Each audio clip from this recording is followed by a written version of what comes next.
Get ready with me with these beauty trend skincare products.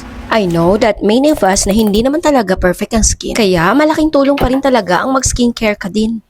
Firstly, apply natin tong Beauty Trends Facial Scrub.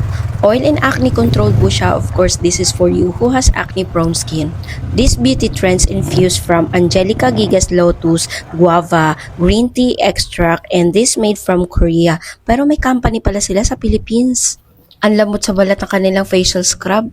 Napapadali niya ang pagtanggal ng ating whiteheads and blackheads at yun yung problema ko. Lalo na sa may bandang ilong at nakakapangitim po ito. Second, this is Beauty Trends 2-in-1 Facial Toner and Mist. Make sure kapag nag-apply ka nito, malinis muna ang face mo of course. Para hindi mangangati yung mukha mo dahil sa mga alikabok.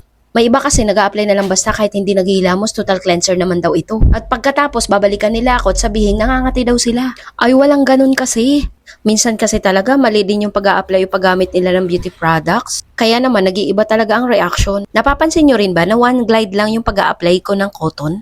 Kasi hindi po pala maganda yung kuskus ka ng kuskus. Minsan kasi nagkakaroon tayo ng redness dahil po doon. At pagkatapos yung nasisi yung products.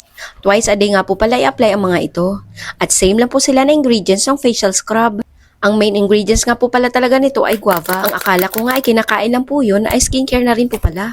Last but not the least, mag-apply naman tayo nitong 3-in-1 Moisturizer Day and Night Mask.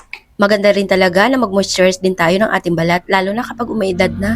Napapansin nyo ba na meron talaga mga matatanda na hanggang ngayon smooth, moisture, and radiant pa rin yung kanilang balat? Kasi nga dahil yun sa mga moisturizer na ginagamit nila. Sa totoo lang, itong beauty products na ito, masasabi kong safe siya kasi nagmula siya sa mga herbal extract.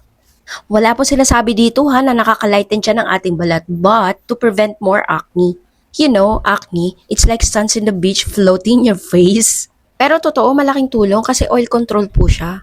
After nyo nga po pala mag-apply nitong mask sa gabi, hindi nyo na babanlawan, kinabukasan na. At kapag sa araw naman, of course, itatanong nyo na naman yun, hindi na rin siya babanlawan mga mi kasi ina-absorb naman ang ating balat. O siya, iwan ko yung link para makabili kayo. Bye!